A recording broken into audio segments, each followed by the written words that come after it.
Hello everyone, this is Amber with Staying Crafty. Isn't this card just adorable? The little gumball machine and the fun candy? And in the back here you can see that it's refillable. But the very best part is the gumball machine actually works. You turn part of the handle and the candy comes out. Get the free template so that you can do this project too at my blog. These are two 1.5-inch circles, and here we have two 1-inch circles.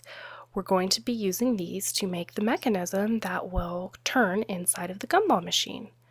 So place adhesive on the 1-inch circles and layer them right into the center of the 1.5-inch circles. So just layer it as close to center as you can get. There you have it. Do that with both of them and grab a pair of scissors. Now you're going to be cutting a series of notches. You're going to cut in towards the center and you're going to stop at the point where you reach the smaller circle inside. That's going to be your guideline, so you stop cutting at the appropriate spot. So you cut the notches all the way around. Their exact width isn't a big deal, so don't stress out too much about it. Just, every now and then. And you're going to take two of these notches and you're going to just go ahead and cut them right off. Okay? So it looks like that. Then you're going to take all these little flaps you've created and you're going to fold them in. And this isn't too hard to do because since we have that circle layered in there, it's your boundary. So it'll just guide your folding. Makes it very, very easy.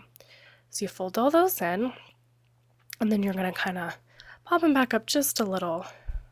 Just like that. We're creating sides. See how that looks? That's what you want. You're going to do that with both of them. This strip is 1/2 inch thick, and I used one that's about 8 inches long. It's kind of too long. You probably want to go a little shorter than that.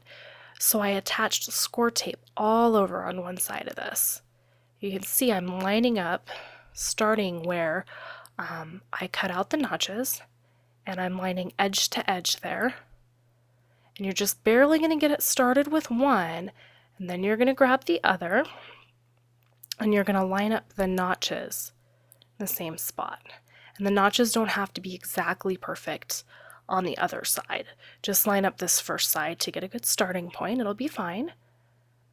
So then you're slowly and carefully going to roll this around.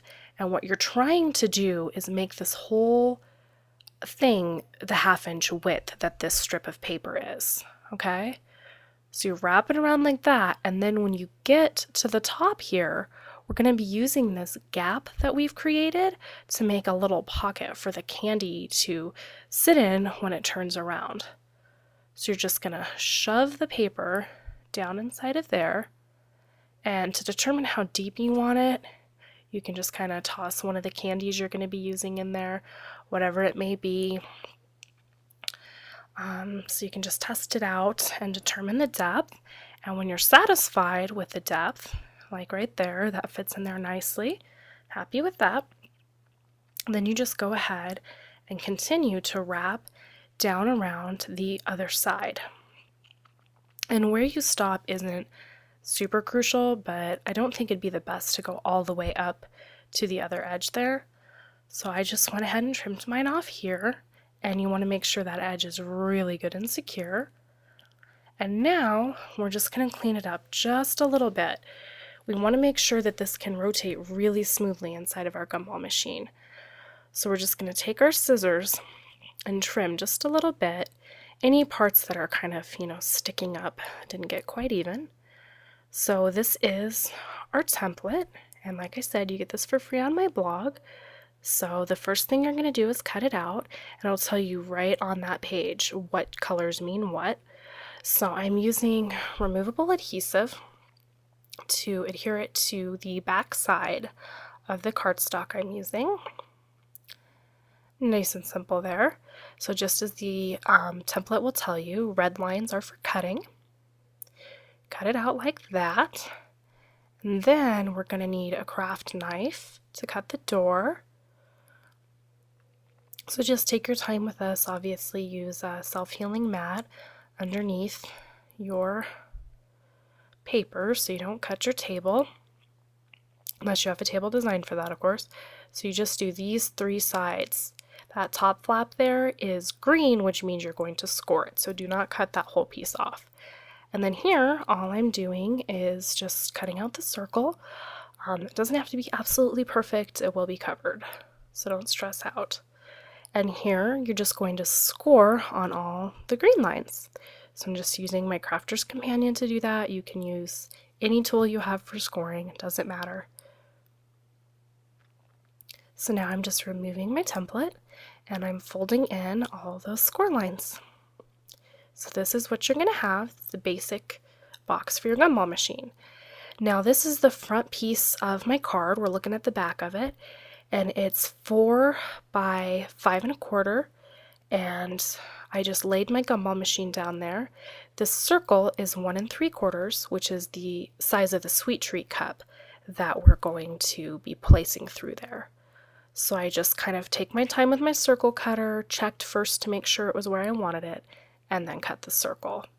This is just repositionable and removable adhesive again, because we're just sticking this down here so that we can trace that circle so that we can cut through our card in the right spot.